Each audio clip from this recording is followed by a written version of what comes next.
वल्लभगिरिवरधारी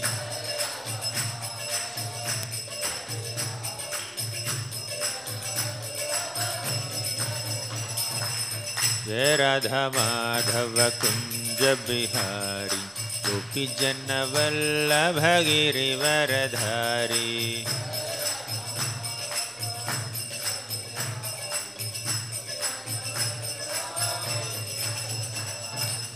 जय राधा माधव कुंज बिहारी गोपी जन वल्लभ गिरिवरधारी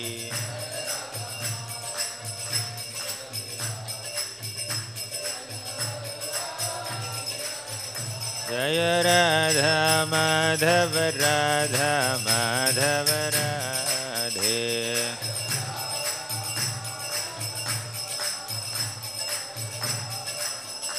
जय प्रभुपदा प्रभुपदा प्रभुपदा जय Prabhupada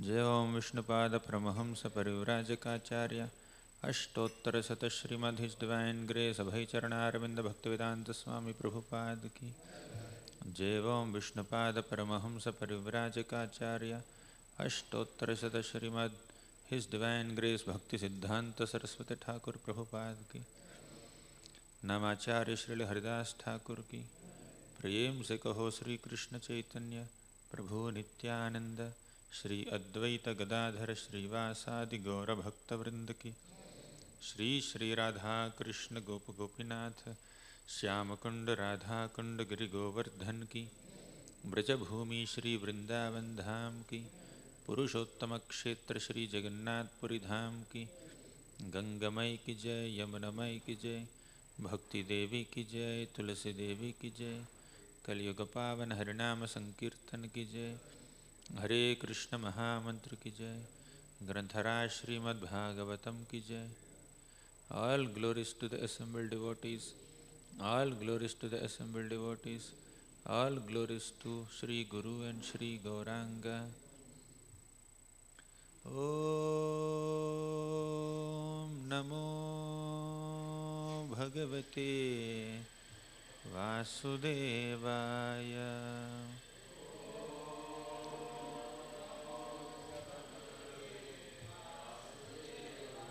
Om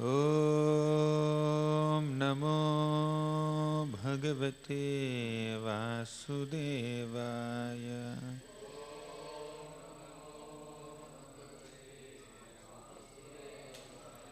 Om Namo Bhagavate Vasudevaya.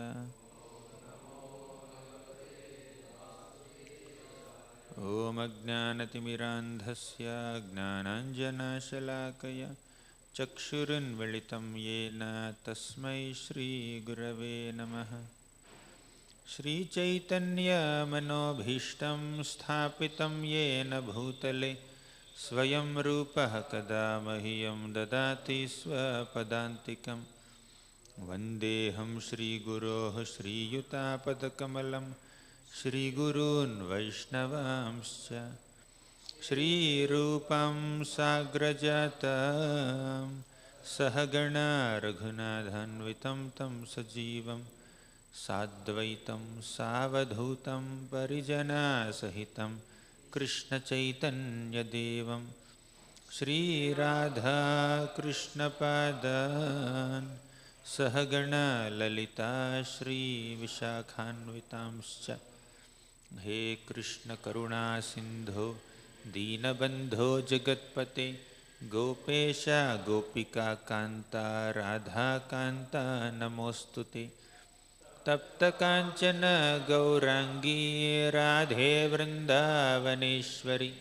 Vrishabhanu Sute Devi Pranamami Haripriye Vancha Kalpatarubhyascha Kripa Sindhubhya Evacha Patitanam Pavanebhyo Vaishnavebhyo Namo Namaha. Namo Vishnupadaya Krishna Presthaya Bhutale Srimate Bhaktivedanta स्वामिन् इति नामिनि नमस्ते सारस्वती देवे गौरवाणी प्रचारिणे निर्विशेषा शून्यवादी पाश्चात्यदेशतारिणे जय श्री कृष्ण चैतन्य प्रभो नित्यानंद श्री अद्वैत गदाधर श्रीवासादि गौर भक्तवृंद हरे Krishna Krishna Krishna Hare Hare Hare Ram Ram Ram Hare Hare.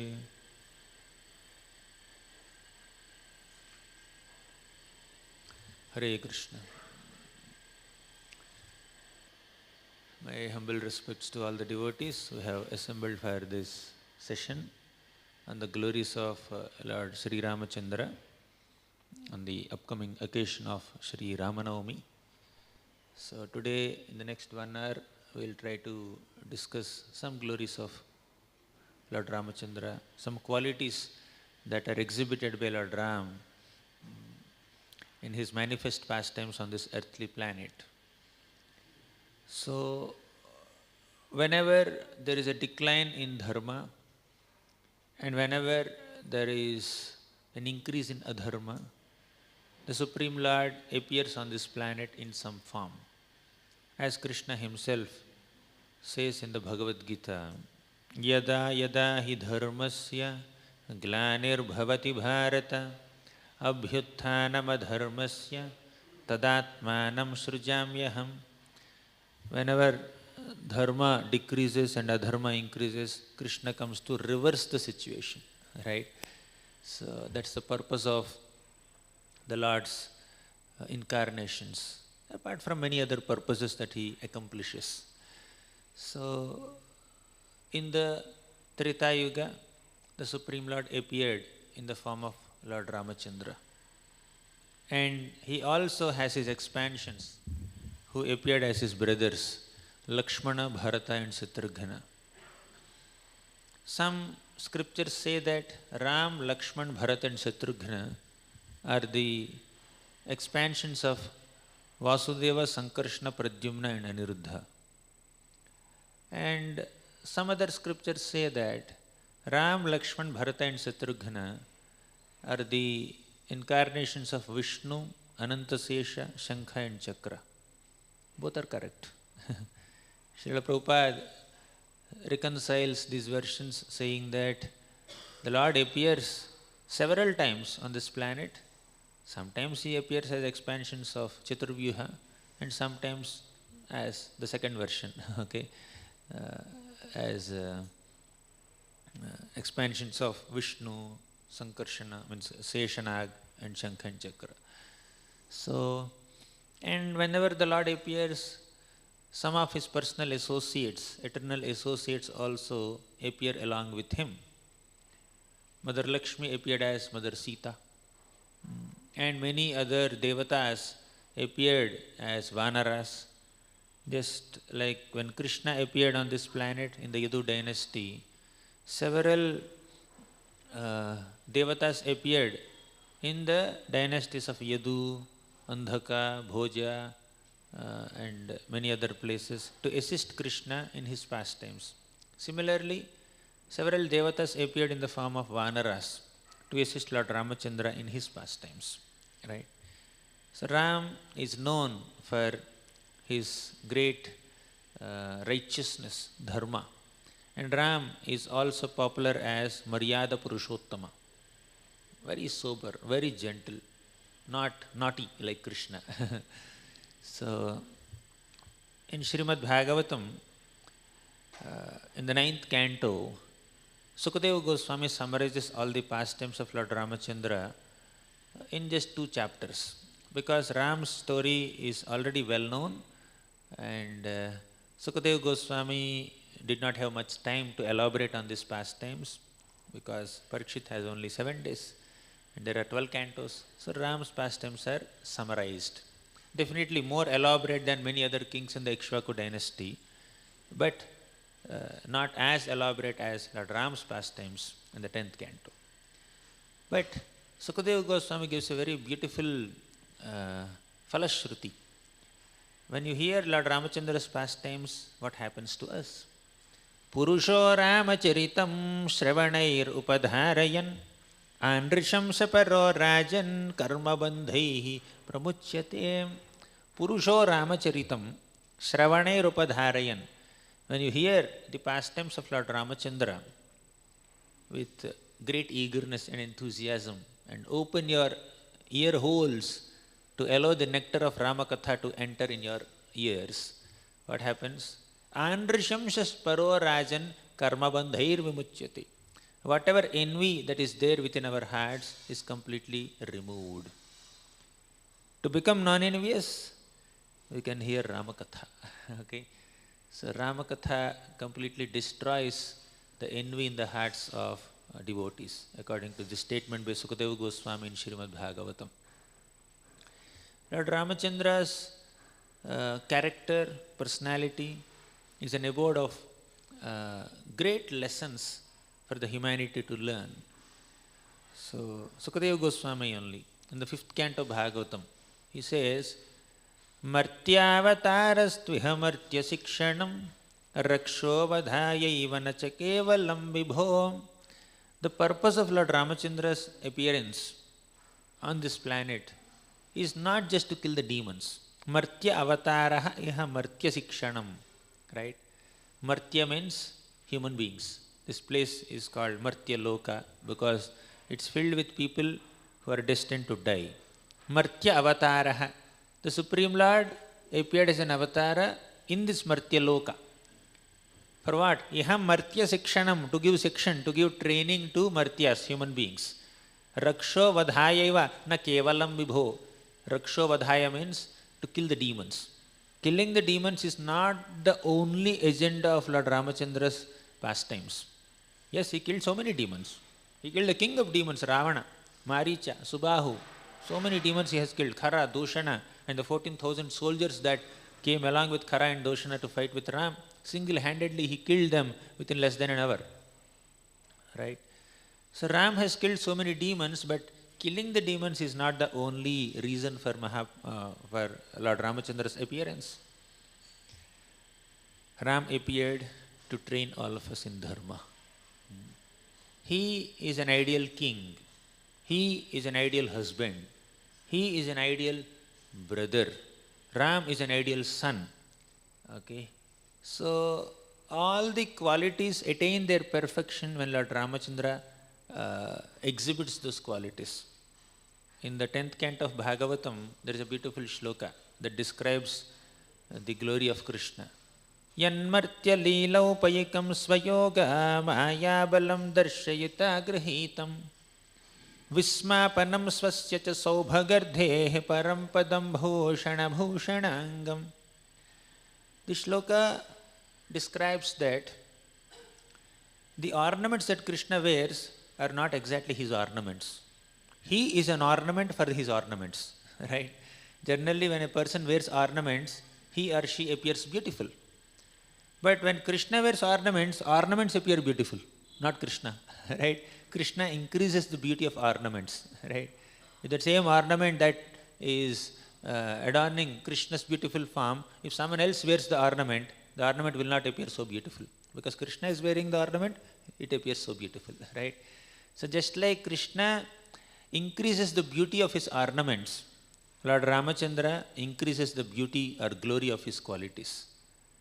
Generally, a person who has good qualities is glorified. But in Ram's case, Ram is not glorified for having great qualities. The qualities are glorified because Ram exhibited them, right? The quality of being an ideal king is glorified when Ram exhibits it. The quality of being an ideal son is glorified when Ram exhibits that quality. The quality of being an ideal husband or ideal brother or ideal person, Maryada Purushottam, a person who exhibits forgiveness, a person who exhibits tolerance, a person who exhibits detachment. Ram exhibited great detachment. When Kaikeyi called Ram and said, tomorrow is the muhurta for your Pattabhisheka, but your Pattabhisheka is not happening. Oh, then what's the plan? You have to go to Vanavas. Okay, sure, I'll go. Right? Totally detached. So, that's when the night passes, early in the morning, he is supposed to be sitting on the throne, but within just few hours, overnight, the decision changes. You are not sitting on the throne, you can't even stay in Ayodhya also. Get into the forest. For 14 years, you cannot come to Ayodhya. That's the order he given to him. Ram had absolutely no attachment to this kingdom. He just, with absolutely no change in his expression, he just left Ayodhya, right? So, great quality of detachment, great sense of dutifulness to fulfill the promise of his father. So, when Ram is exhibiting all these qualities, the qualities get their recognition. Yes, Ram is truthful to his, oh wow, we should also be truthful. Ram is very forgiving. He said, even if Ravana comes to take my shelter, I will forgive. Okay. So Ram, because he is so forgiving, the quality of forgiveness gets some recognition. Right? We should also imbibe that quality of forgiveness. Thus Ram set an ideal example for all human beings to follow. And just like when a celebrity advertises a product, okay, whether it is soap or a cycle or a bike or a mobile phone or some other earphones, TV, whatever, some cream, if some celebrity advertises that product, the product gets some recognition, right? Similarly, when the Supreme Lord appears as a human being and exhibits some qualities, the qualities get some recognition. Whether it is forgiveness or tolerance or accommodativeness or being an ideal son, father, etc. So the qualities get recognition. So, Abhirama Gunakara Dasharadhe Jagadeka Dhanurdhara Dhiramate Raghunayaka Rama Ramesha Vibho Varado Bhavadeva Daya Jaladhe. Abhirama Gunakara. Ram is so beautiful, Abhirama. Yesterday we were discussing with children how Sita Devi was so attracted to Lord Ramachandra's beauty, to Lord Ramachandra's strength in breaking the bow of Lord Shiva into two pieces effortlessly, being a young boy, and also his expert speech in not accepting the garland. Yesterday we discussed the story elaborately. So, Sita Devi is so enchanted. Abhirama Gunakara. So, he is so beautiful. Gunakara, he is an abode of all great qualities. All qualities attain their perfection in Lord Ramachandra. Because Ram cannot, means anybody cannot exhibit these qualities exhibited by Ram as much as Ram exhibited them. Say, quality of forgiveness. Ram exhibits to the highest degree. He can forgive even Ravana also. What to speak of Vibhishan? Vibhishan came to surrender to Ram. We'll discuss that story in more detail. So the quality of forgiveness is exhibited to the highest degree by Ram. The quality of being an ideal king is exhibited to the highest degree.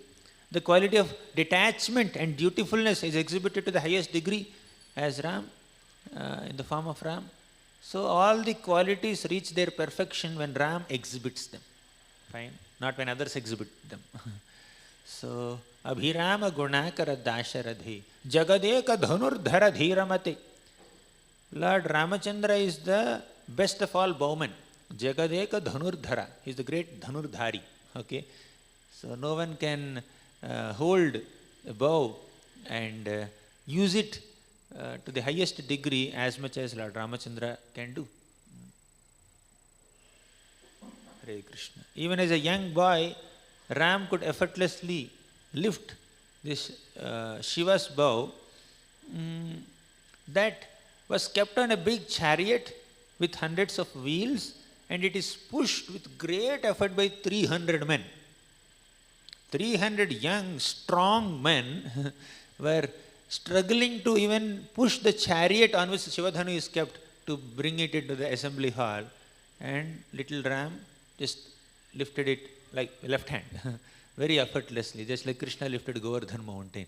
Okay, so and then broke it also. He effortlessly strung the bow and then pulled the string and then broke it within a few seconds, right? So this is Lord Ramachandra's glory. Jagadeka Dhanurdhara. When Ram broke this bow, the news went to Parshuram. Okay. So after Ram broke the bow, his marriage has happened with Sita Devi, and Lakshman married Urmila, and other brothers, Shatrughna and Bharat, they married Shrutakirti and Mandavi. So the 4 brothers and 4 sisters, the newly married 4 couples, so they were going from Mithila to Ayodhya. Along with Mithila Naresh, Janaka Maharaj, and Ayodhya Naresh, Dasharath Maharaj, and the 2 gurus, Vishwamitra and Vasishtha, and many soldiers and maid servants, all of them were going on a procession to Ayodhya. Then something happened. Everything became very dark, and there was a great dust storm. So much sound is coming. People became little fearful, as if some tufan or hurricane is coming. Everyone became very perturbed.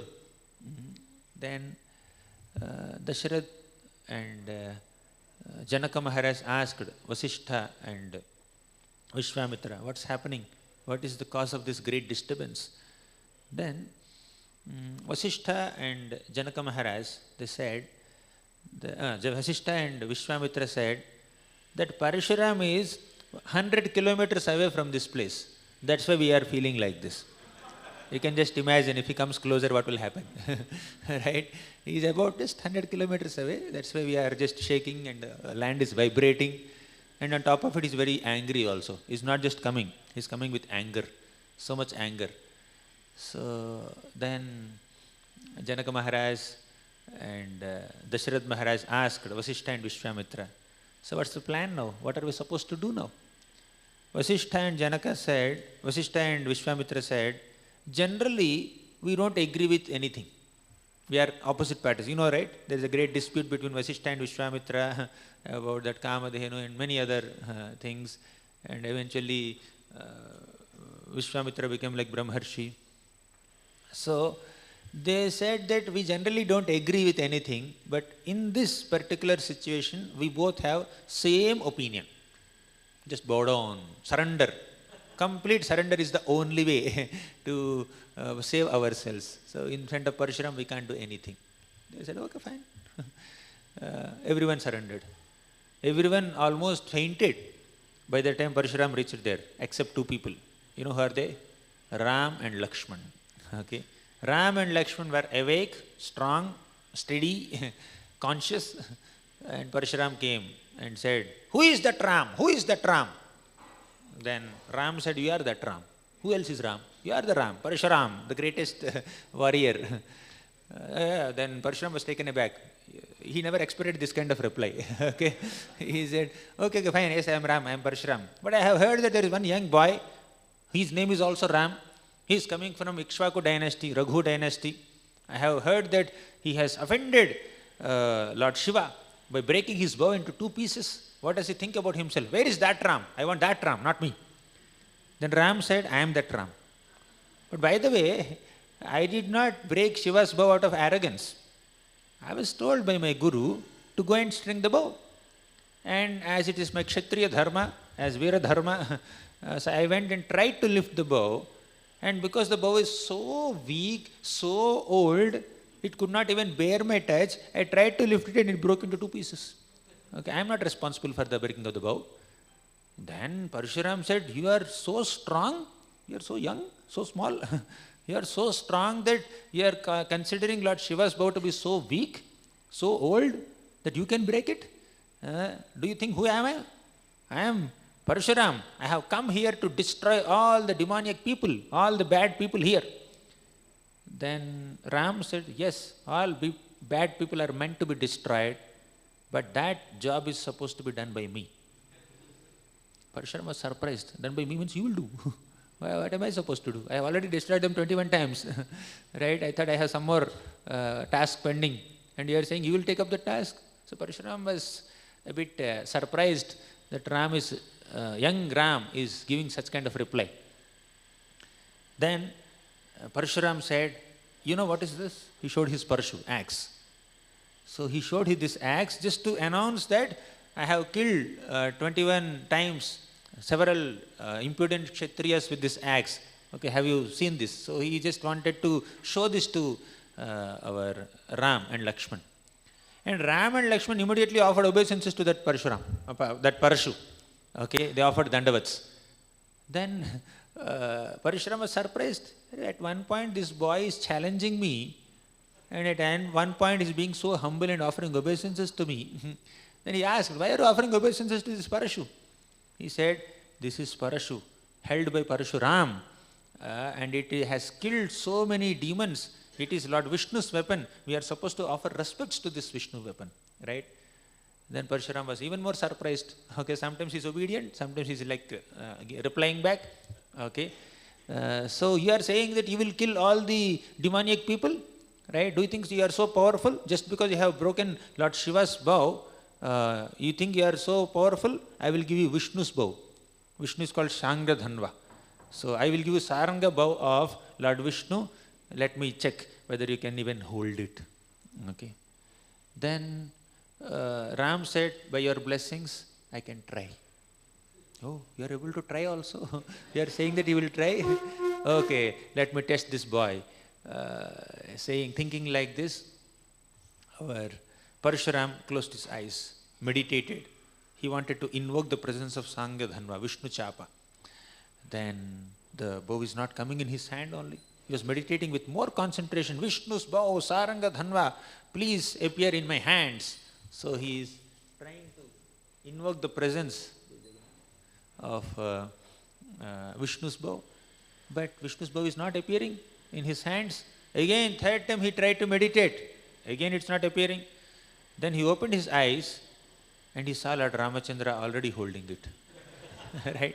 Ram is already holding the Vishnu Chapa, and seeing that, Parshuram became surprised, and he said, yes, my dear Lord, Dharma Samsthapana is your job now. I agree to your statement. So when Ram appeared, Parshuram has no role to play. I will retire now. Please take over this job of Paritranaya Sadhunam, Vinashaya cha Dushkrutam, Dharma Samsthapanarthaya. Right? So Jagadeka Dhanurdhara. So there is no one who can use the bow as much as Lord Ramachandra can expertly utilize it. Right? So one day, Sita Devi asked our Ram during Vanvas time. So they just came into the forest. Ram is holding bow and arrows, and then they are just wandering into different forests. And Sita Devi asked, Ram, you are always holding that bow and arrow. I never saw you using it. Is it just a decoration? Right? Is it like just a decoration for you, or are you going to use it also sometimes? Ram felt a bit offended. Right? He was a little surprised by this statement by Sita Devi. So Ram said, okay, there is utility for this bow also. Okay, you will see it soon. So eventually, Surpanakha came. She became so attracted to Lord Ramachandra. And she said, will you marry me? Then Ram said, I don't mind, but I have already one wife, and I have taken a vow that I will accept only one wife, so I should not marry you. Right? Yes, Kshatriyas can generally marry, but I cannot marry you because I am already married. You can try with my brother. He's there only. He's alone now. Okay. So Surpanakha went to Lakshman and said, will you marry me? Then Lakshman said, yeah, I can, but problem is that I am a servant of Ram, and if you marry me, you will also become servant of Sita. You want to become servant or mistress? Then Surpanakha said, no, I don't want to become servant of anyone. Then she again went to Ram. And Ram said, no, I already told you, I cannot marry you. I am already married. See, Sita Devi is here. Then Surpanakha thought that it is only because of Sita Devi that these two brothers are playing with me like this. Let me kill Sita Devi. Okay. So this Surpanakha just went on Sita Devi to kill her, and Lakshman came in the middle and cut her nose and ears. Okay. And she was crying and she left that place. Okay. Now, she went to her associates, Khara and Dushana. They had 14,000 soldiers. All 14,000 soldiers came to attack Ram and Lakshman. And Lakshman said, Ram, finally we got some engagement here in Vanvas. So I'll finish them. Ram and Sita, you just stay here happily. Okay. So let me go and fight with them. Ram said, you will fight, I will fight. Then Lakshman said, my dear Lord, I am your servant. Okay, I am your younger brother. I have come here only to serve you. In my presence, why is the need for you to fight? You don't have to fight. You please stay happily with Mother Sita. So I will go and finish them. Then Lakshman said, Ram said, no, you don't understand. So Ram knows the internal reason. He did not reveal the reason to Lakshman. He said, you don't understand, you just keep quiet, let me go and fight. Okay, whatever is your order, my dear Lord. Then Lakshman took Sita Devi into a cave, right, just to protect her. So you just protect Sita Devi, that's your job. I will finish these people. So Ram single-handedly killed all the 14,000 Rakshasas within hardly an hour, without even a chariot. Okay, but these people were fighting on chariots and with so many sophisticated weapons, and Ram effortlessly killed all of them, right? So then Sita Devi was impressed. Yes, now I understand. Now I understand. You have some, you know how to use a bow. Okay. So this is Jagadek and Dhanurdhara. And one more thing is, when Ram went on the ocean, on the shore of this ocean, Lanka ocean, he prayed to the ocean god, Samudra. Okay. He said, my dear ocean god, I need to cross this Lanka ocean along with thousands and thousands of Vanara soldiers. Can you please show some way to cross this ocean? Ocean god did not respond. Ram sat, he fasted, he waited for 3 days for the ocean god to respond. Ocean god did not respond. Okay. Somehow, considering that Ram is an ordinary man or whatever it may be, ocean god did not respond. Ram became furious. Very rarely Ram becomes angry. This is one of such instances where Ram became angry. He was so furious with his reddish eyes, he picked up his bow and he did not even release an arrow. He just did his tankar, dhanush tankar, just pulled the string and then released. Just by the sound of that dhanush tankar, all the aquatics in the ocean became perturbed. All the alligators and whales and sharks in the ocean also became so perturbed, and ocean god got arti plate. Okay, along with some of his associates. He ran to Ram and said, my dear Lord, please forgive me, please forgive me. We have this kind of intelligence, very poor intelligence. We could not recognize your glory. Please forgive me. I will do the needful. So, one day, Varuna Dev in Krishna Leela did an offense to Krishna. Here the ocean god did an offense to Ram. Something similar happened in Krishna Leela also. One of the servants of Varuna kidnapped Nanda Maharaj. He had some wrong calculations of Ekadashi, fast breaking time and all that. He considered that Nanda Maharaj is taking bath in water at a wrong time and he arrested. Then Krishna went there just to attack Varuna. Okay, he was extremely furious. How dare you offend my father? Okay, with that mood he is going, and Varuna already got the signal. So Varuna did not take any chance now. So he already knew that Brahma, the greatest of all devatas, offended Krishna very recently. And very recently Indra also offended him by creating a devastating rainfall. Now I am the third devata in the queue, right? So let me not go through the experience of Brahma and Indra. I will personally go, and he is waiting.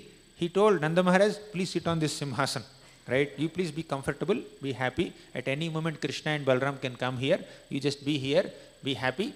So, and very restlessly, Varuna is walking from the place where Nanda Maharaj is sitting and to the entrance gate, right? He's just walking like this. And he told his servants, make the arti plate ready. Okay, get the chamar and Vyajan ready. So Krishna and Balram can come at any time. Then, as expected, Krishna came very furiously. What's happening, Varuna? Then Varuna immediately went with arti paraphernalia and said, my dear Lord, please forgive me. I am really sorry. My servant, he has absolutely no sense. He has kidnapped your father without knowing whose father he is. And he doesn't even know the proper calculations of Ekadashi. It's my mistake. On behalf of my servant, I beg forgiveness from you. Please forgive, please forgive. So because he surrendered, Krishna forgave him, right? So something similar happened here also. So Ram saw the ocean god. Oh, you didn't respond? I'm sorry. Sorry, my dear Lord. Please don't dry me up. Okay? So you can dry up also. Just like Yamuna gave way to Vasudev for crossing, for taking Krishna across. Similarly, ocean god also can do that. No, ocean god is saying that, my dear Lord, my waters will not cause any impediment to you. You can just cross. Along with your thousands and thousands of vanaras, no problem. However, I have one request. What is that request? Please make a bridge across the ocean. Bring all kinds of stones and some wood and mountain peaks and make a nice bridge. Then, like some people may question, if Varuna can assist Ram in crossing the ocean, why he has to request Ram to make a bridge? The reason is, as a devotee, he did a mistake definitely. He did some 3 days delay in responding to Ram's request, but ultimately he is a devotee.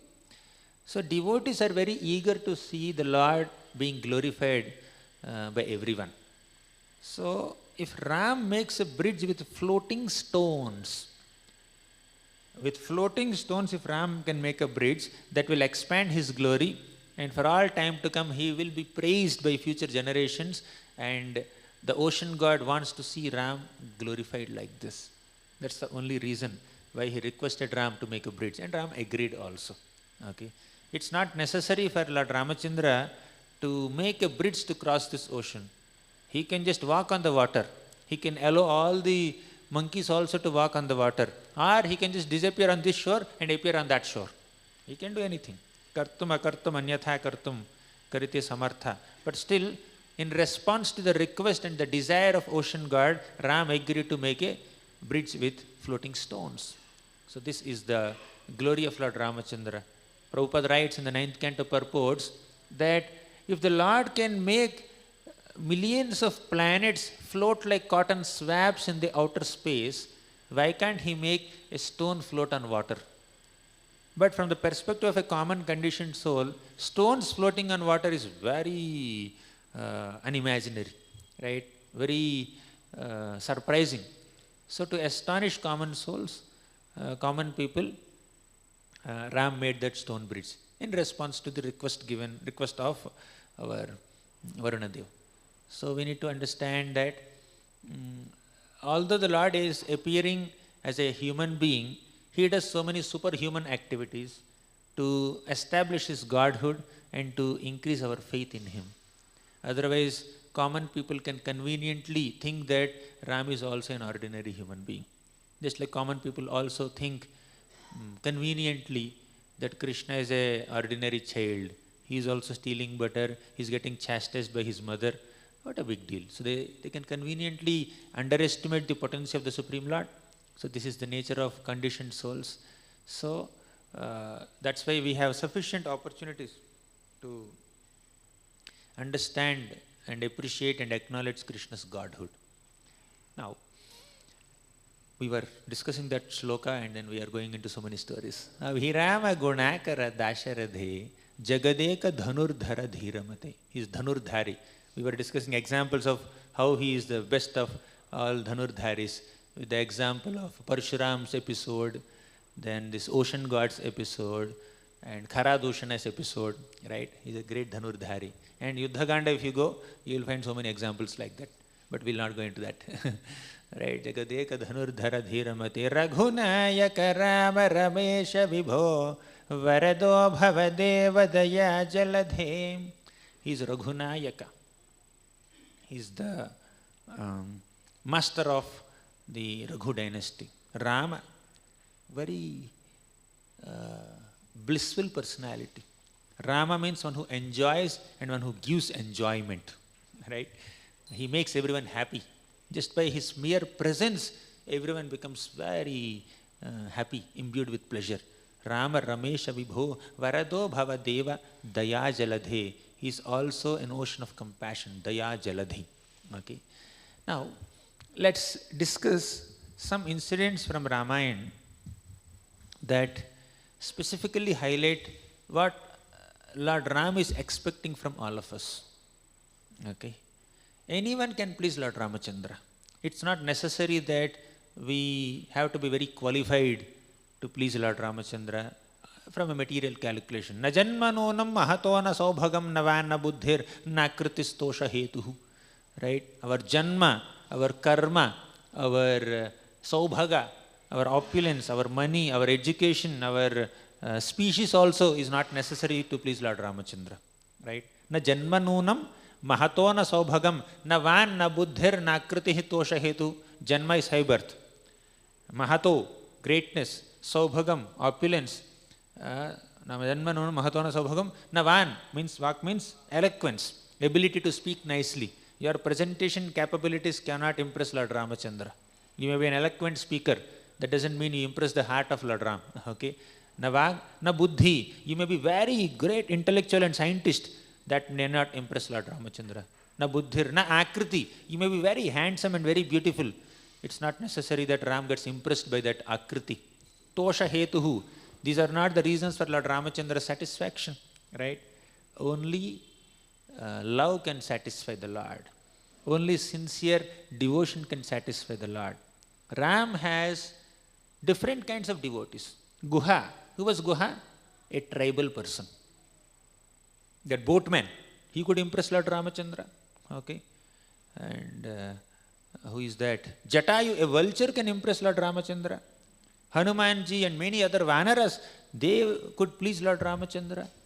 Jambavan, a bear, he could impress Lord Ramachandra. Vibhishan, a demon by birth, right? He became a great devotee of Lord Ramachandra. Shabari, an ascetic lady, she became a great devotee of Lord Ramachandra. So Ram has devotees not only amongst Kshatriyas or Brahmanas or some celebrities. Ram has devotees even in non-human species also. Great devotees. Ram is impressed with sincere service. Whether it is Hanuman who is bringing big boulders and rocks and mountain peaks to construct the Lanka bridge, or whether it is a simple squirrel that's just pushing some sand particles and small stones and pebbles for the construction of the bridge, both can equally please Lord Ramachandra.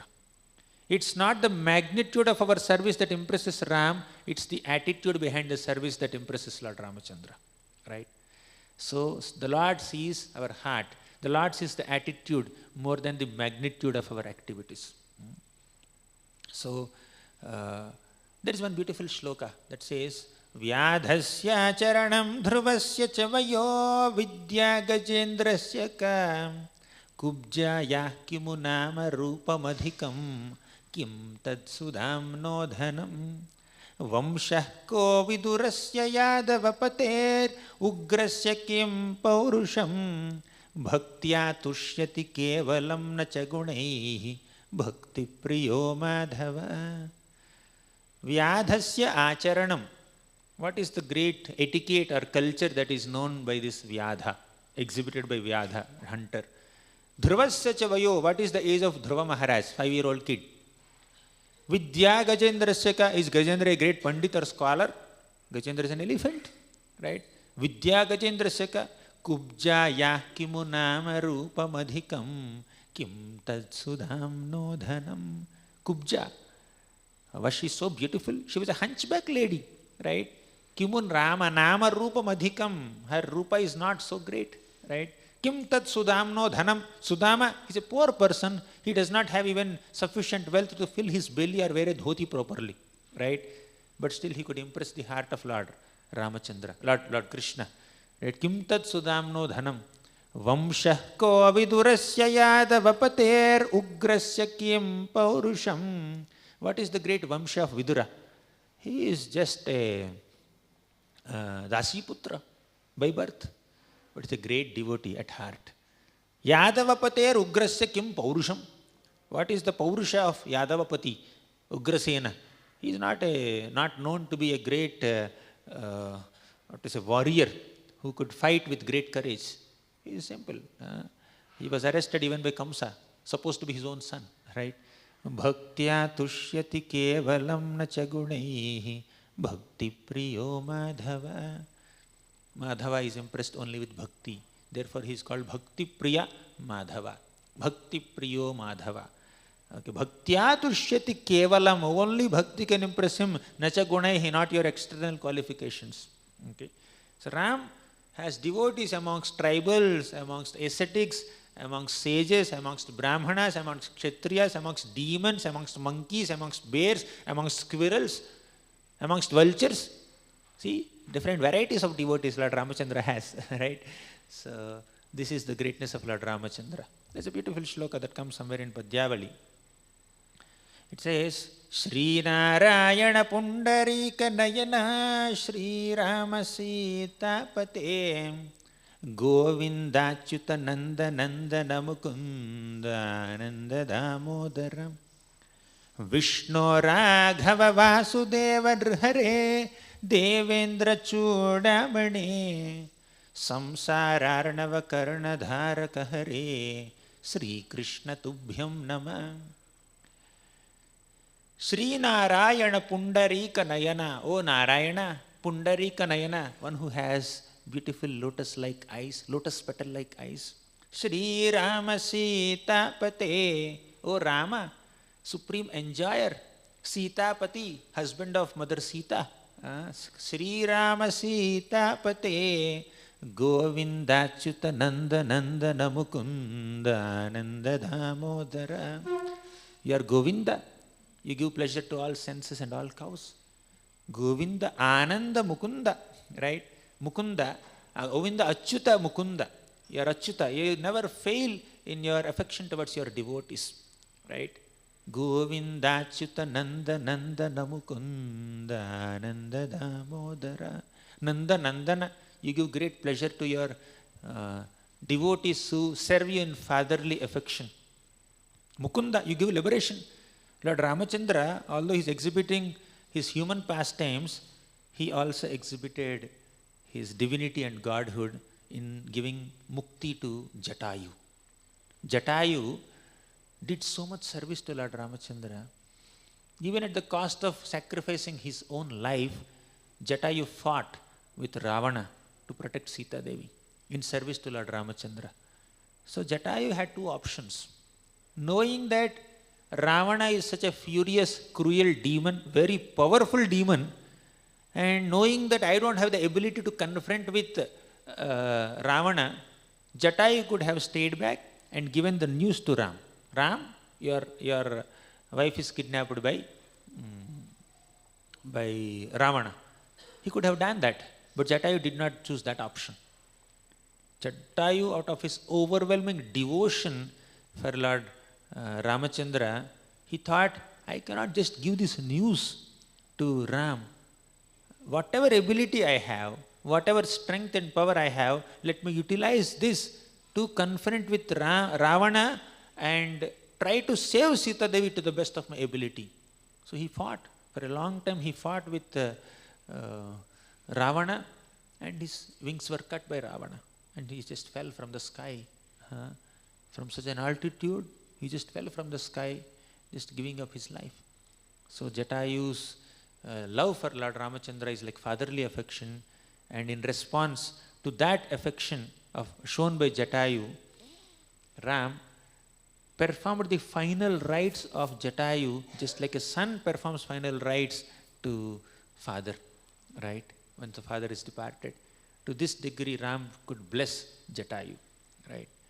Govindachyuta Nanda Nanda Namukunda Nanda Damodara Vishnu Raghava Vasudeva Drhare Devendra Chudamani.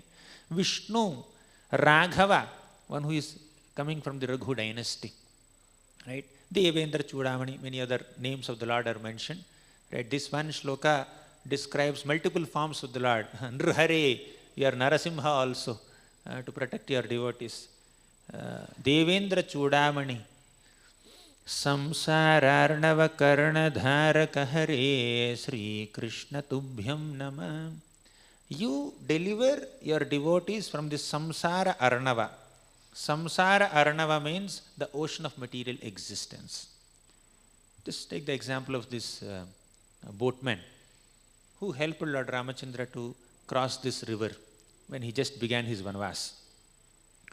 So, before boarding the boat only, this Kevat was saying that, my dear Lord, please allow me to wash your lotus feet.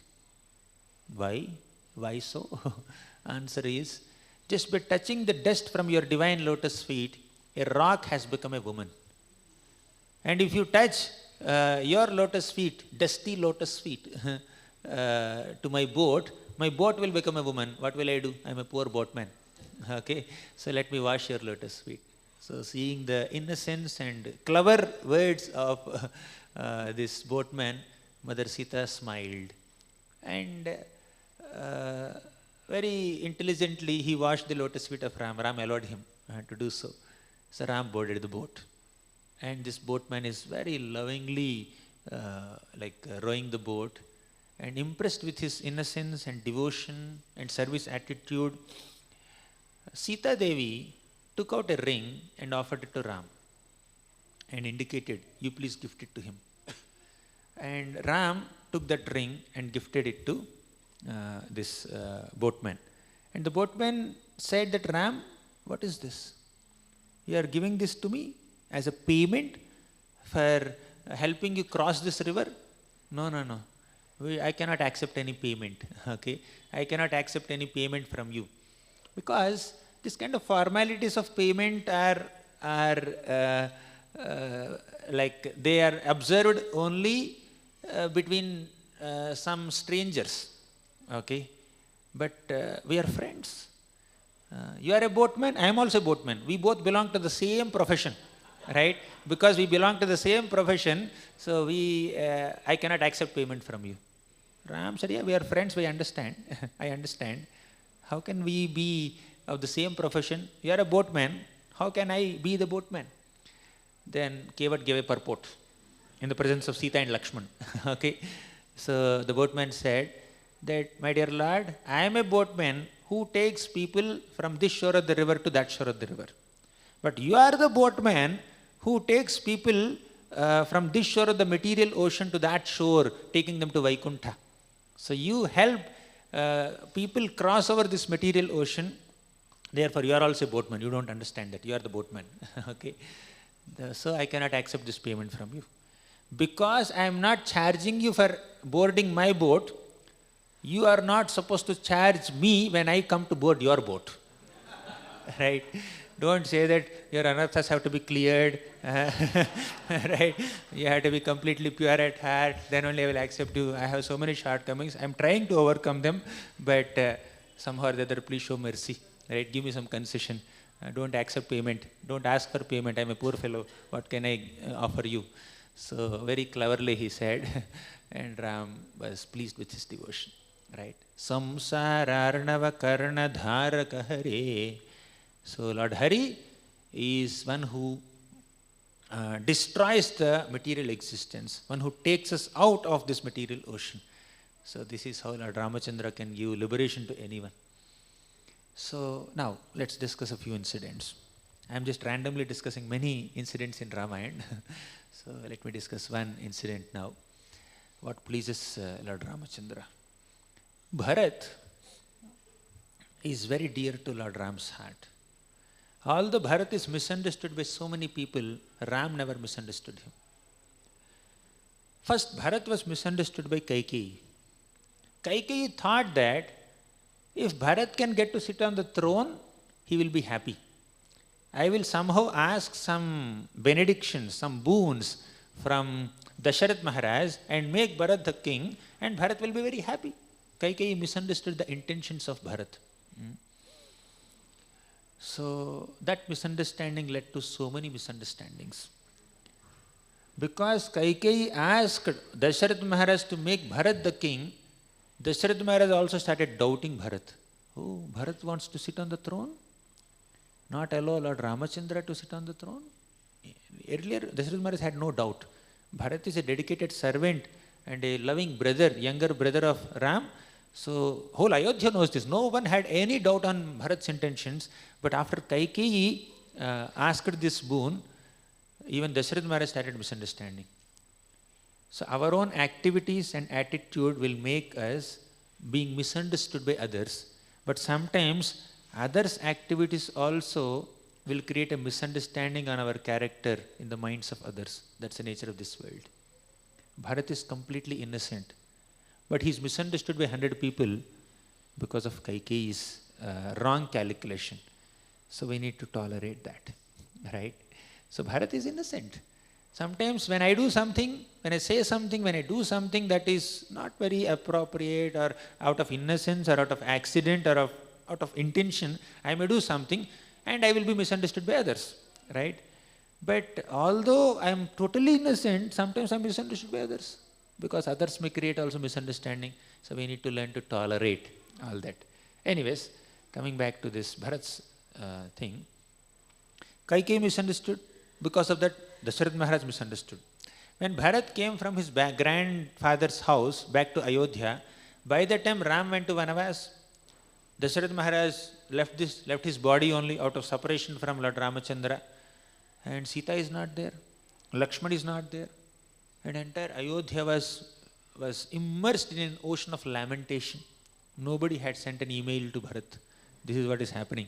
Okay, nobody had sent a WhatsApp message to Bharat.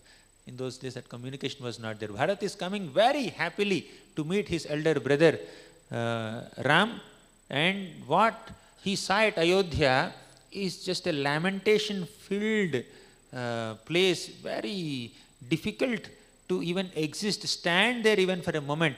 One moment passes like one yuga there in separation from Ram. So nobody had a smile on the face.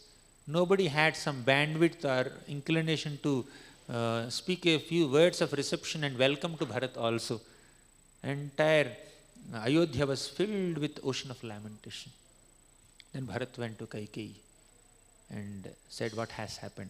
She narrated everything, and as if she has accomplished a great task, she was announcing to Bharat, see, this is what I have done. Now you can be the king, rule this kingdom. Then Bharat said, what nonsense, right? How can I rule the kingdom when Ram is out of the kingdom? Who told you that I want your kingdom? I want a kingdom. Then he chastised Kaikeyi like anything. I will not repeat all that. Okay, and he practically rejected her. Then he went to Kaushalya. Kaushalya misunderstood Bharat. Vasishtha misunderstood Bharat. And all the Ayodhya Vasis misunderstood Bharat. Then he had to prove his innocence in front of them. And he decided that I must go to Lord Ramachandra and convince him to come back to Ayodhya. When there is a misunderstanding in the devotee community, we cannot go away, we cannot give up Vaishnava Sangha.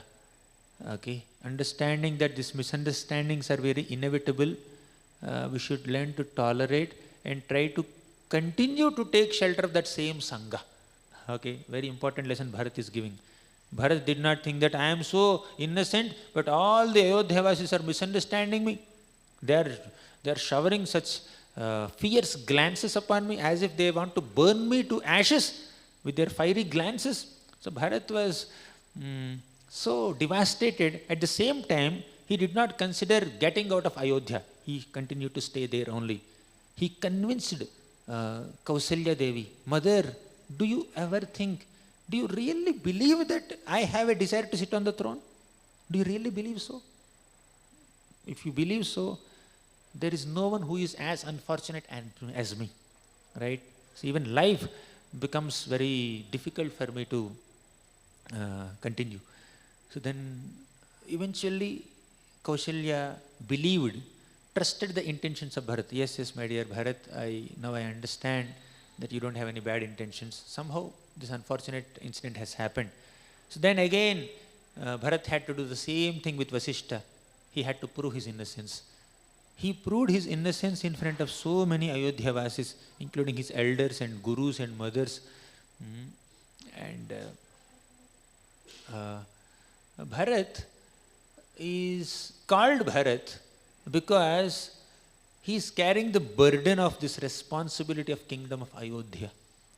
In separation from Lord Ramachandra, he had to bear this burden, bhara. Bhara means burden. He has to bear this bhara of misunderstanding. He has to bear this bhara of the responsibility of the kingdom. So that's why he's called Bharat. Lakshmana is called Lakshmana because he's Lakshmi Sampanna. What is the Lakshmi that he has? What is the Lakshmi that Lakshman is endowed with? Service attitude, right? So Bharat somehow gathered all the Ayodhyavasis, some soldiers and everyone, and he went to the forest to meet Lord Ramachandra. From a distance, Lakshmana could notice. He was sitting on a tree and he saw something is coming towards us. First he saw the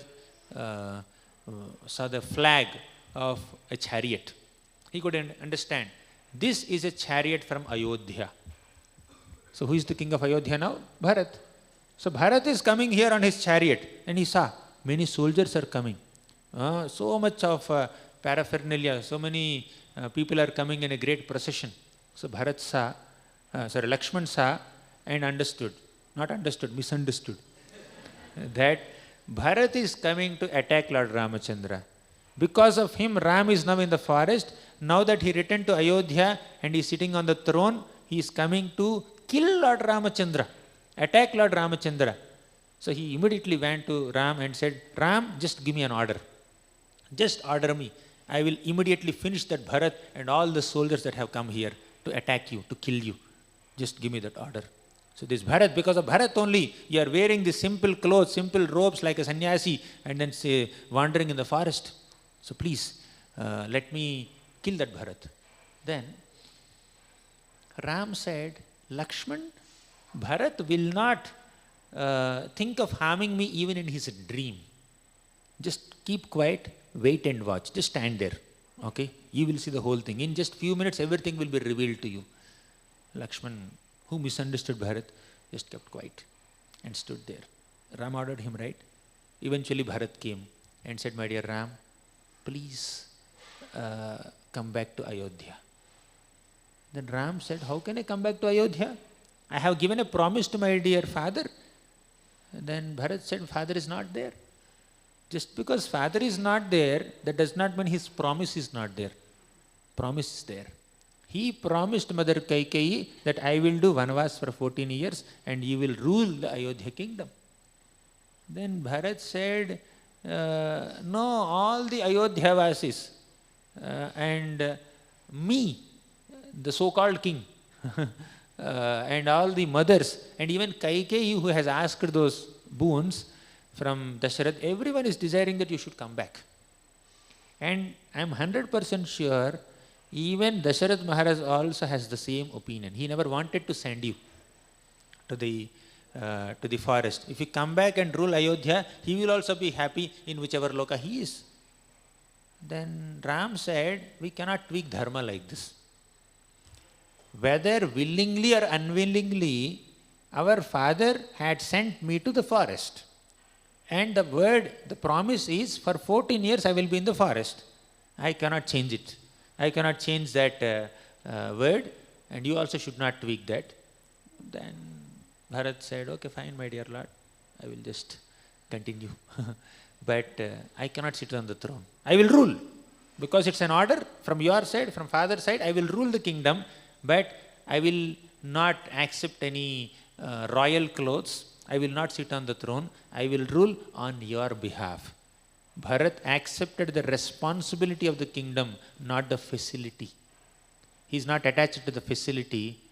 He is only accepting the responsibility to rule the kingdom. So this is the nature of a devotee.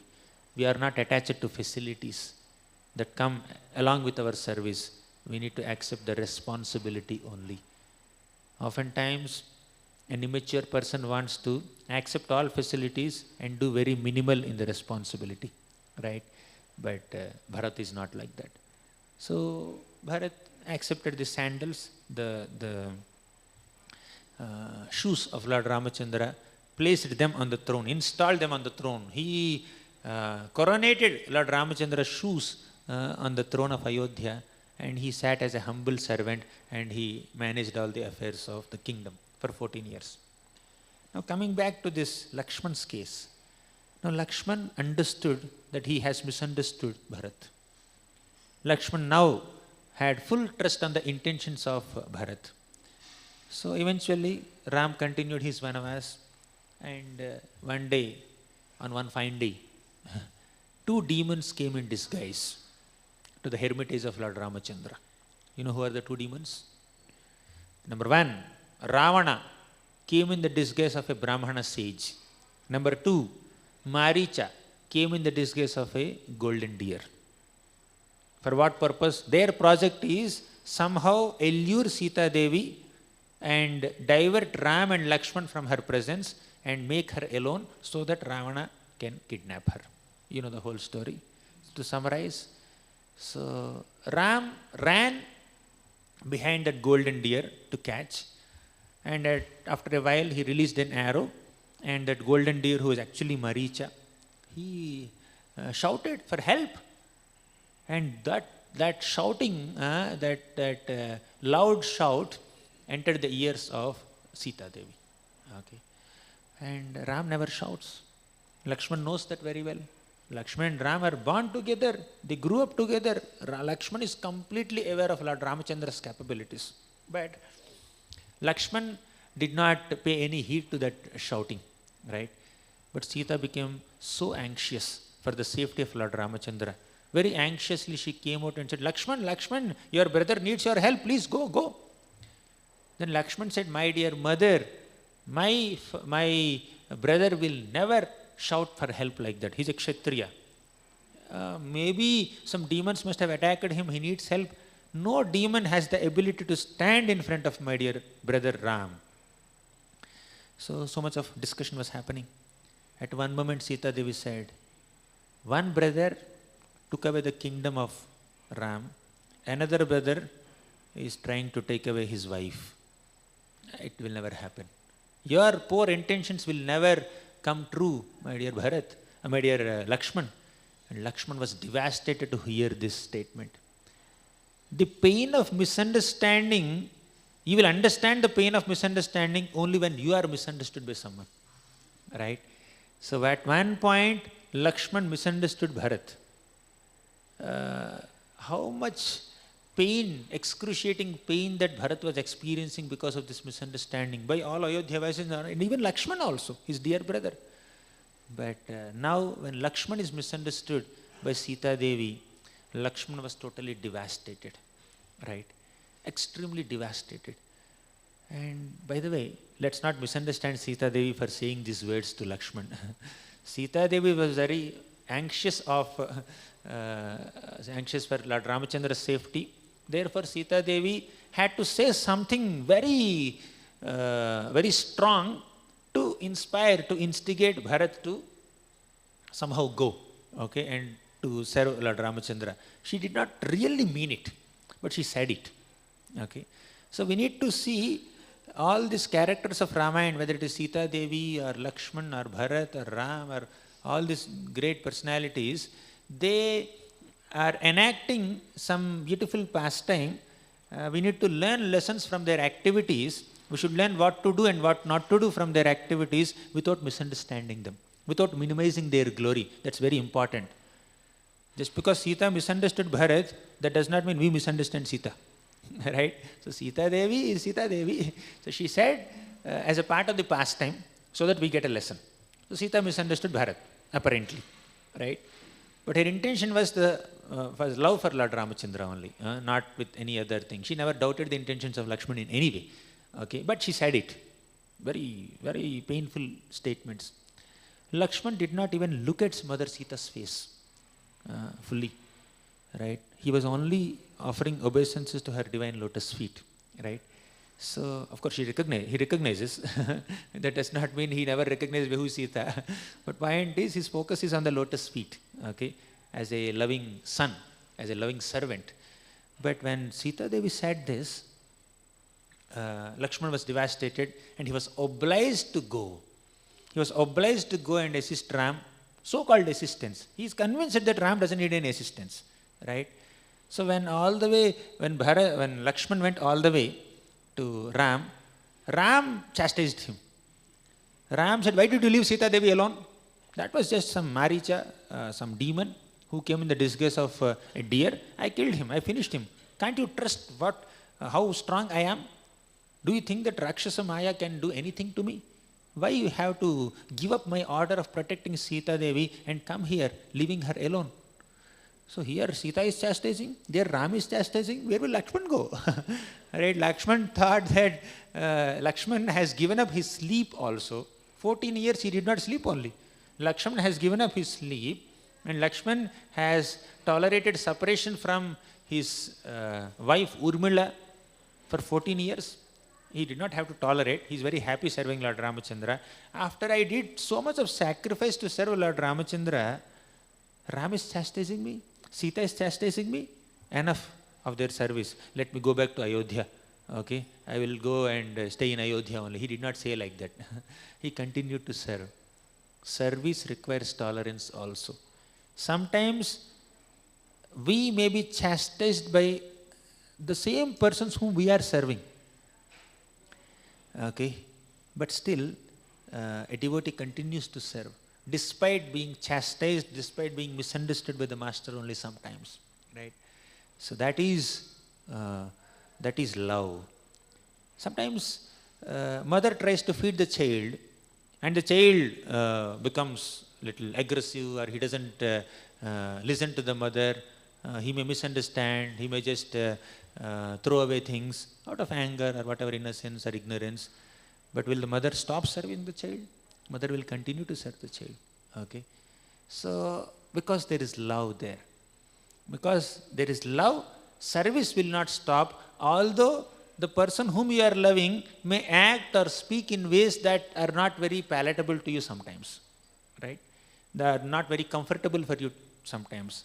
So love includes tolerance also. When there is love, there is a lot of tolerance. So anyways, Lakshman is misunderstood now.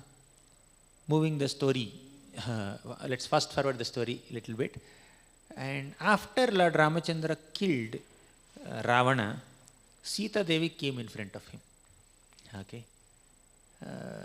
Again, this reunion of Sita and Ram has caused great jubilation to the hearts of Hanumanji, Sugriva, Angada, Nala, Neela, Jambavan, all the monkey warriors, and even Vibhishan. So many people become so happy to see Ram and Sita coming back together. But Ram said, Sita, I cannot accept you. I cannot accept you because you stayed in someone else's home for 1 year almost. How can I accept you? I will not accept you. Ram knows at the heart of his heart Sita's purity, Sita's dedication. When Ravan came constantly bothering Sita Devi, you become my king, you become my queen. So what did he say? What did Sita do? She took small blade of grass and kept there. In front of Lord Ramachandra, you are not even this blade of grass. Right? So Trina. So that's her purity, that's her dedication to Ram. But Ram is saying that you stayed in someone else's house, I cannot accept you. Okay. Sita is misunderstood now. So now she is able to understand the pain that she has caused to Lakshman by misunderstanding him. Okay. Sita felt so insulted. Again, see it only as a pastime. Ram can never misunderstand Sita. The separation between Ram and Sita is just a cause of great spiritual jubilation for them. It is called Vipralambharasa. Love between the lover and beloved is experienced in two ways. The joy of union and the pain of separation. Vipralambha and Sambhoga. That way, Ram and Sita are always experiencing spiritual bliss, whether they are together, whether they are separated. Okay. So Ram always loves Sita Devi and then trusts Sita Devi. That's why he did so much to reclaim her. But now he is saying that just to reveal to all of us that he is not pleased when we misunderstand another devotee. Isn't it? That's the main message there. Okay. So Sita, and another reason is also there. The Sita that stood in front of Ram is not the real Sita. It's a Maya Sita. How can Ravana touch real Sita? Ravana only kidnapped Maya Sita. Sita is happily there in the protection of Agni. So anyways, coming back to this pastime, Sita Devi could not tolerate that insult by Ram and she could not tolerate being misunderstood by Ram. She considered giving up her life. So she entered fire. And fire god came out and told Lord Ramachandra. He said that, Ram, by the touch of Sita, I became pure. Fire is known to be extremely pure, and Mother Sita's purity can purify even fire also. Okay, so that's how pure your wife is, please accept. Then Ram accepted, right? So point is that Ram never intended to misunderstand Sita or insult Sita or reject Sita. Ram always loves Sita, but he enacted this pastime, one thing to get the real Sita, but another thing is, when we misunderstand one devotee, Ram is not pleased with it. Lakshman misunderstood Bharat, and Lakshman got the experience of being misunderstood by Sita. Sita misunderstood Lakshman. Sita got the experience of being misunderstood by Ram. So, in the first half of our discussion, we discussed that Ram is pleased with anybody who has a simple, humble service attitude. Simplicity and innocence in devotion pleases Lord Ramachandra. We have seen that, we have discussed that, right? Whether it's a squirrel or a vulture or a bear or a monkey or a tribal or an ascetic or a sage or a kshatriya or a demon, whoever it is, they can please Lord Ramachandra by their attitude. We have seen that. However, what displeases the Lord is when we misunderstand devotees, when we offend devotees, when we minimize the position of devotees. Vaishnava parad hurts the heart of the Lord. It may not hurt the Vaishnava, but the Lord, Vaishnava may tolerate, Vaishnava may forgive. Even if the Vaishnava is hurt also, he is willing to forgive an offender, but Lord Ramachandra cannot tolerate such offenses to devotees, right? So what did Lord Ram do? He gave this chain reaction of offenses, chain reaction to the offenses. However, we should never minimize the position of Bharat or Lakshman or Sita Devi, because they are playing these roles in this divine story of Lord Ramachandra to give us so many lessons, so that we are protected in our attempts to perform devotional service. We should safeguard ourselves from all these offenses. Like that, there are so many such incidents where Lord Ramachandra proved that he is pleased with simple devotion and he will be displeased with Vaishnava Parad. Many such incidents are there, but we will not take all of them because it's 9:35. Mike is also doing Shirshasana. Okay, thank you very much. We'll conclude here. Shri Ramachandra Bhagavan ki jai, Shri Ramayan ki jai, Shri Ram Navami Maha Mahotsav ki jai, Srila Prabhupada ki jai. Any questions? Yeah, you can ask questions. Prabhuji, in the beginning of the class, you were telling that like Lord Ram is the ideal king, is the ideal father, son, also the ideal husband. Some people actually ask questions that, of course, he has all these ideal, but actually one thing is that he's not ideal parent, he's not ideal father, because he did not give protection to these sons, Lava and Kusha. They did not grow under him. So, like, what can you answer them? That's a circumstance. Father is not necessarily father of two sons. He is loving father of all the citizens of Ayodhya. Okay, so now Lava and Kusha appeared in a peculiar circumstances, right? When Sita Devi was at Valmiki's ashram. But once Sita Devi disappeared into earth, then Lava and Kusha were brought back by Ram, and then he enthroned them, okay, as the kings. And the Bhagavatam describes a big dynasty.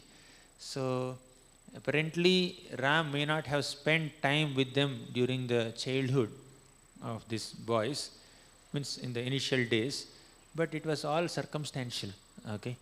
So, and it's a part of the pastime where Ram had to give some importance to the words spoken by that washerman and just keep Sita away, just so that in future lusty kings will not comment on Ram, will not take Ram as an example to maintain illicit connections with so many people, right? So therefore he tolerated separation from Sita Devi, and he kept Sita also in separation from himself, and experiencing Vipralambha Rasa on a divine spiritual platform, as we discussed briefly. So we need to understand that Lava and Kusha grew up in such circumstances. That does not mean they are deprived of their fatherly affection. They are nourished by Lord Ramachandra's pastimes. They have heard from Valmiki. Their whole childhood is completely immersed with recitation of Ramayana, hearing of Ramayana. Thus Ram is always with them in the form of his Naam, may not be physical. Okay. So spiritual subject matter sometimes cannot be evaluated with our material calculations.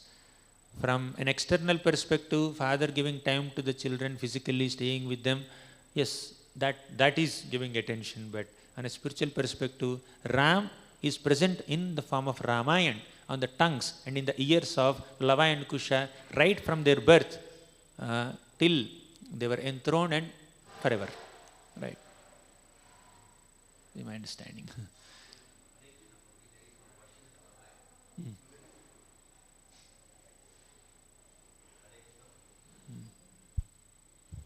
Hare Krishna, Prabhuji. Thanks for giving so many understandings. What can we learn from the pastime of Mother Sita's exile? I think you repeated. Banishing. Yeah, I mentioned it, right? So, Ram, when he banished Sita Devi, the reason was this, who is that? Washerman. He has commented on Sita Devi. And in fact, that also came in the form of some kind of glorification only. I am not as great as Lord Ramachandra to accept you back. Although Sita Devi lived for 1 year in someone else's house, Ram accepted Sita Devi back. I am not so great. So he was speaking to his wife. Okay. So there are multiple reasons. Anyway, the question has come up. Let me give little more elaborate explanation. So, point number 1. When Washerman commented like this, Ram felt that in future lusty kings will quote me as an example and they will maintain illicit connections with anyone and everyone. Okay, saying that Ram lived with Sita Devi although he stayed in someone else's house. So, to avoid that, Ram, just to protect all of us from such kings who have a tendency to maintain illicit connections, so Ram had to tolerate separation from Sita Devi. Point number 1. Number 2, Sita Devi understood the intentions of Lord Ramachandra. Ram, quote unquote, banished me not out of envy or hatred or anger for me, out of his responsibility as a king. And as a queen, she understood her responsibility to facilitate Lord Ramachandra's kinghood, and then she accepted his decision. Right? She did not misunderstood. She did not find it as a problem. Okay? Although many people say that it's problem, but Sita Devi accepted and cooperated with Lord Ramachandra's decision. Third, as I indicated slightly in our session, love is experienced by union and separation, Vipralambha and Sambhoga, right? So when the lover and beloved meet, there is a joy of union. And when they are separated, whether during the Vanavas, when he kidnapped, Ravana kidnapped Sita, or when Sita is exiled, when there is separation, the experience is called Vipralambha Rasa. You can read 5th canto, 19th chapter. Prabhupada writes elaborately. Sita and Ram in separation from each other, they are experiencing divine spiritual love for each other. That's on a very high platform, Vipralambha Rasa. So that's also joy. On a material platform, distress is distress, happiness is also distress. On spiritual platform, happiness is happiness, distress is also happiness. Right? On material platform, meeting gives joy and separation gives distress. Okay? But actually speaking, whether it is meeting or separation, material platform means distress only. But on the spiritual platform, the joy of union and the pain of separation, both are cause of spiritual bliss only. That is Vipralambha Rasa and Sambhoga Rasa. Okay? So there's there is absolutely no diminution in the love and rasic exchanges between Ram and Sita, although there is a separation. Okay.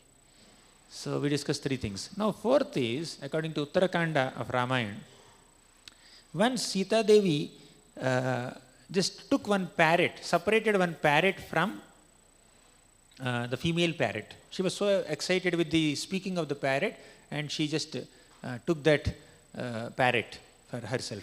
Okay. Then the female parrot who was pregnant at that time, she said, because you are separating my husband from me when I am pregnant, you will be separated from your husband when you are pregnant. And it is said that that parrot has appeared in the form of Vashraman and commented. Okay.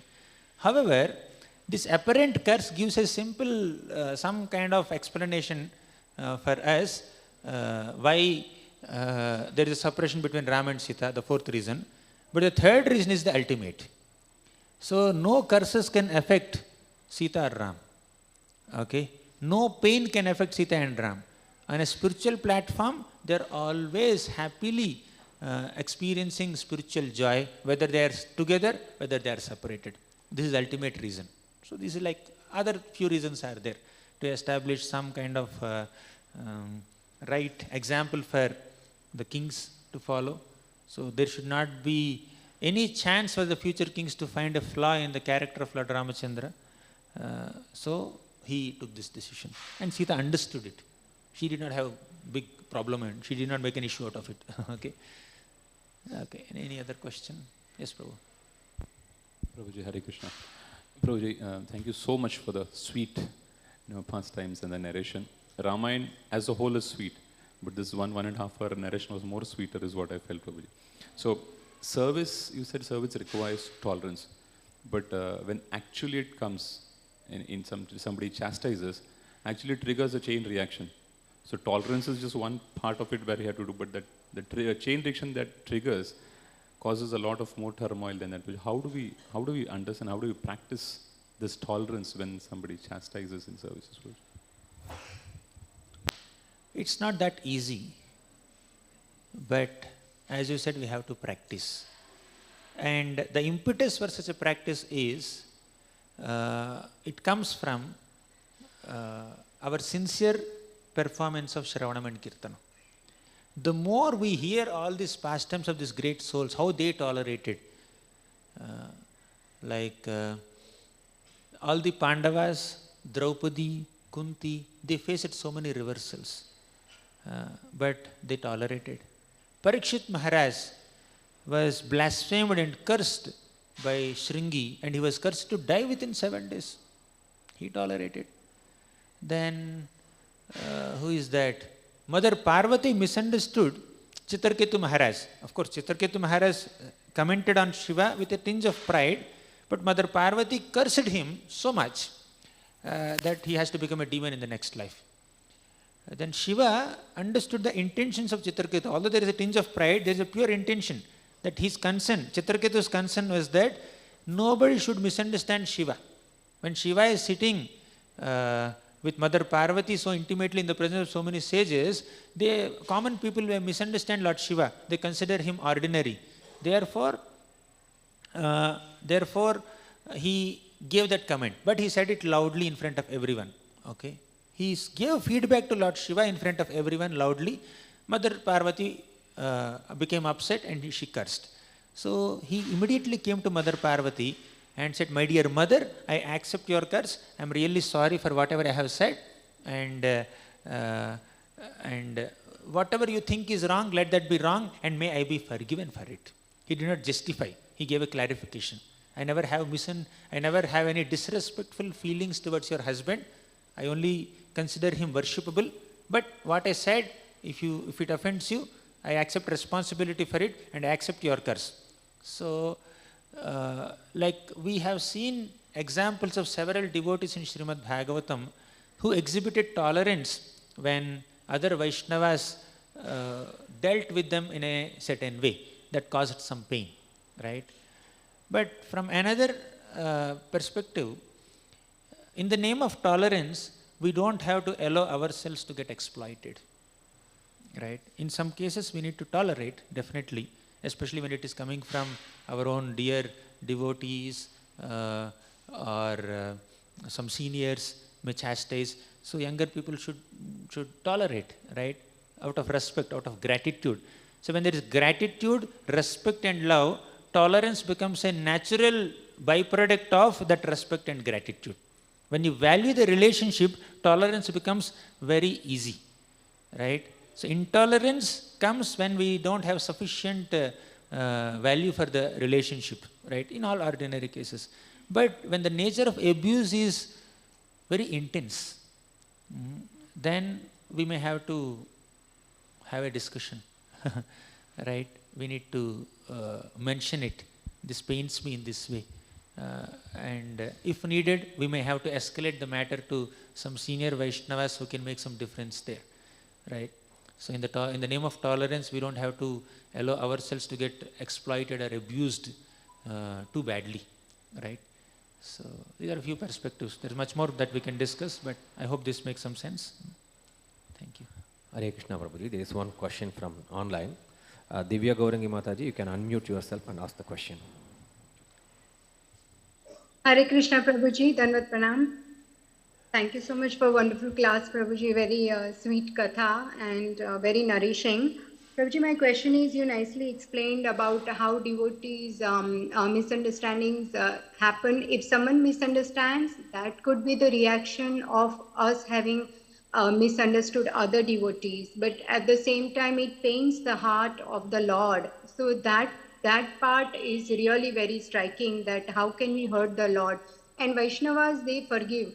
But Prabhuji, then it affects our relationships with devotees, and we want to have very loving relations with devotees for also sake of our own sadhana to happen joyfully in Krishna consciousness. So Prabhuji, what is the way forward? The mistake is done. It cannot be undone, and there is a regret in the heart of sadhaka because they are struggling. But then how to make those relations better, Prabhuji? Whatever has happened may not be undone sometimes. You cannot always press Ctrl Z after typing.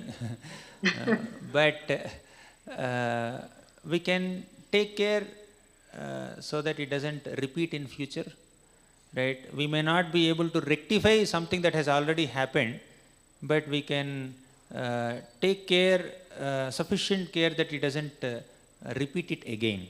That much we can do. And when we understood that another devotee is hurt or felt bad because of our behavior, we should gather all the humility and strength and courage and honesty within us to go and apologize. I'm sorry. Okay.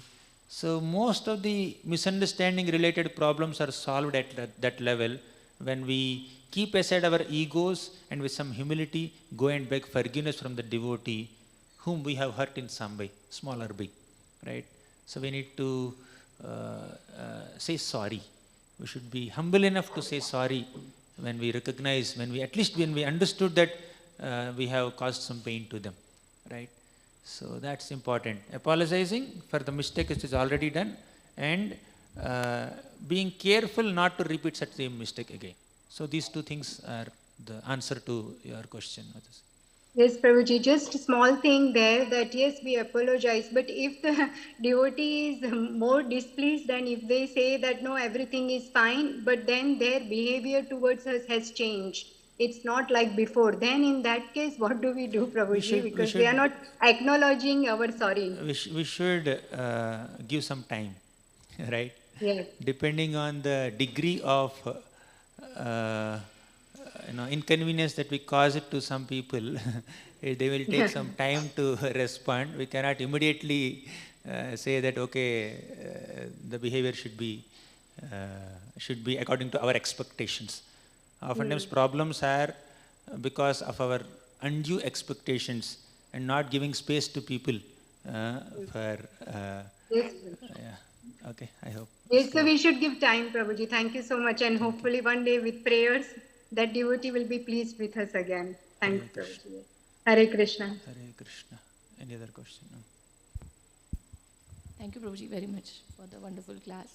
Prabhuji, this was in regards to marriage pastime. Like I had this question in mind since long time regarding Ramayana, that we have seen it in the serial, even you can confirm if it is exactly what is bona fide, that when Marichi, he has taken kind of sannyas, he has left all the evil activities, but when Ravan makes a plan to kidnap Sita, he goes and convinces Marich in different ways to do this act.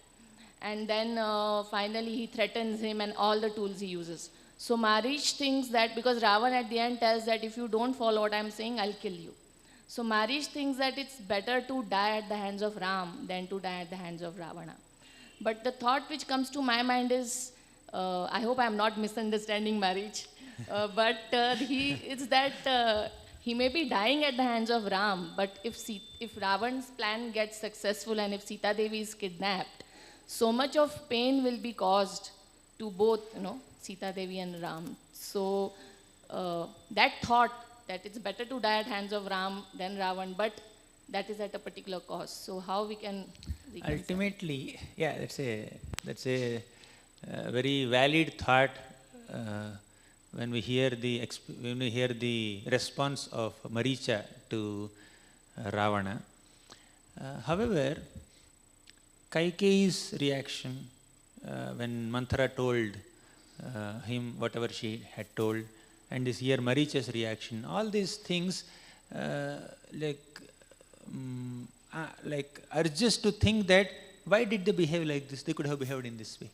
Okay, but if they have behaved in the other way that we are expecting, Ramayana would not have happened.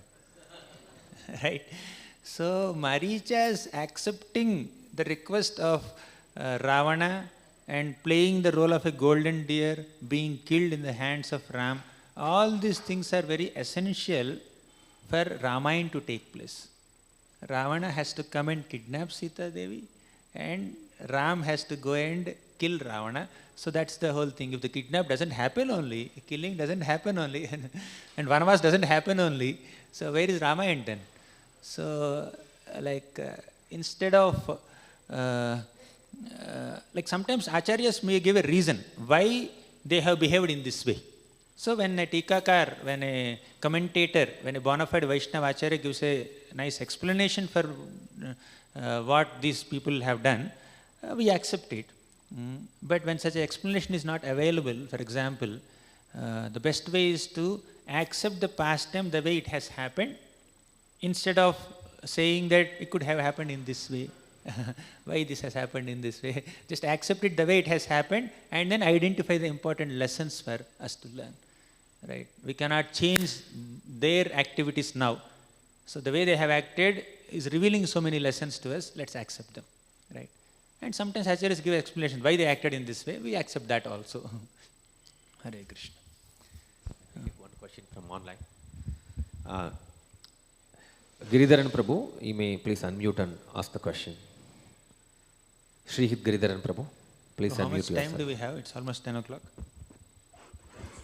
Hare Krishna Prabhu. One second. I'm sorry. Yes, Mataji. Prabhu, when someone is doing wrong things to them, it comes back to them in a different form. But in the material world, we are not supposed to do a wrong thing or do any bad things to them. If we do, it comes back to them in a different form. Like you said, when Mother Sita separated the birds from the male bird from the female bird, it comes back to them in a different form. It's just an example, but is it not repeating in the material world, like one after the other? How should we avoid it? We know when someone is doing something wrong, if we question them, they take it in a wrong sense and they just avoid it. How should we tolerate? The tolerance level is very low also, right? Okay. How to face the situation? It's not that clear. When someone causes some pain to us, it comes back to us. How to tolerate it? That's the question in essence. Yeah, that's the question, and how to avoid it also. How to and avoid it keeps it? just repeat. Yeah, It's just repeating cycle. Yeah, we kind of discussed it. So when some inconvenience, reversal, or some calamity, if you are facing that, then we need to understand that it's a result of my own past mistake. That's what Suniti taught us, that's what Brahma taught us.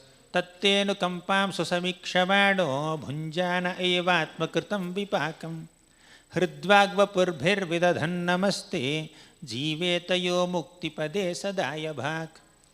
So Brahma is saying this to Krishna, that a devotee understands that whatever inconveniences or reversals that I am facing are only results of my own past deeds. Right? So what are we supposed to do at that time? While facing the reactions to our own past deeds, we need to do hrid vag vapur bhir vidadhan namaste, with our heart, with our minds, and with our all sincerity. We need to take shelter of Krishna and continue the path of devotional service. Right? So I did something wrong and I am receiving this reaction. So let me experience this reaction for my purification. Let me continue on the path of bhakti. Then Krishna will eventually bestow his mercy upon us. Now, how to avoid such mistakes? Yes, we need to be very cautious and careful in not repeating the same mistakes again and again. Okay, so that care one needs to take while practicing devotional service, and that is possible when we associate with some sincere devotees. When we associate with some devotees who are being very careful and cautious in their dealings with Vaishnavas, when we observe them carefully, oh, he is so respectful, he is so loving in his dealings, taking inspiration from them, we also refine our dealings with other devotees and take sufficient care not to repeat such mistakes that we have done in the past. Right? That will avoid future reactions. Okay. Does it make sense, Mataji?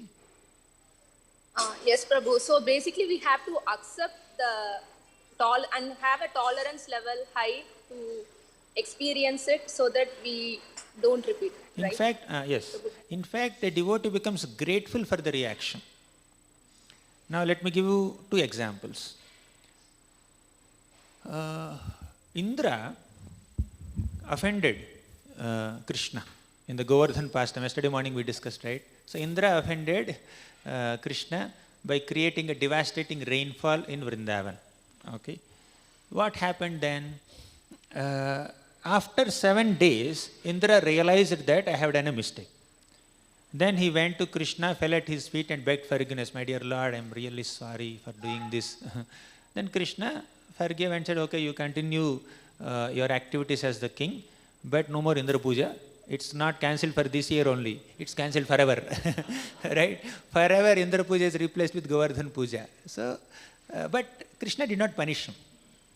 Now Acharyas say that Indra went and begged forgiveness from Krishna. Definitely there is some guilt, there is some repentance, but also Indra was thinking, Krishna did not punish me. He only saved Vrajavasis from the rainfall. He may punish me. He may call Yamaraj and punish me. Krishna may punish me. So Indra is thinking that I want to avoid punishment. So in saying sorry, Indra also intended to avoid punishment for his mistake. One story. Next story is Parikshit Maharaj. Parikshit Maharaj kept a dead snake around the neck of Shamik Rishi. Fine. And he came back to his palace and he started reflecting on his own activity. How could I keep a dead snake around the neck of Shamik Rishi like this? It's too much. I did an offense to a Brahmana who is doing meditation. He did not give me water because he was in meditation. But I became so offended and kept a dead snake around him. It's such a great offense. Let me be punished for my mistake. Let there be some calamity in my life. So Parikshit did not just expect punishment, he desired punishment. When we do a mistake, we need to expect a punishment. Expectation is fine. But he desired a punishment. Let me be punished for my misdeed, so that I don't repeat the same mistake again. So that my relatives or citizens or people who are connected to me will not get affected by my mistake. Sometimes it so happens that when I do some mistake, it may affect someone who is close to me also, right? So therefore, a devotee is one who gratefully accepts punishment or the reaction for the misdeed he or she has done.